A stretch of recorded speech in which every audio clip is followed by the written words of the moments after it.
గడపల్లకొచ్చారు గదరా government office వాళ్ళు, అడిగి ఆరోగ్యమే తెలుసుకుండ్రు ఇంటికొచ్చి డాక్టర్ను.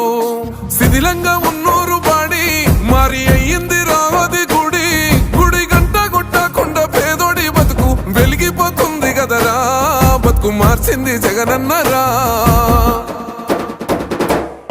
ఏం తక్కువ చేసిండురా రాజన్న కొడుకు, కోరి పథకాన్ని పంపిండురా పేదింటి వరకు. ఏం తక్కువ చేసిండురా రాజన్న కొడుకు, వైసీపీ జెండెత్తి పోదామురా ఆ గెలుపు కొరకు.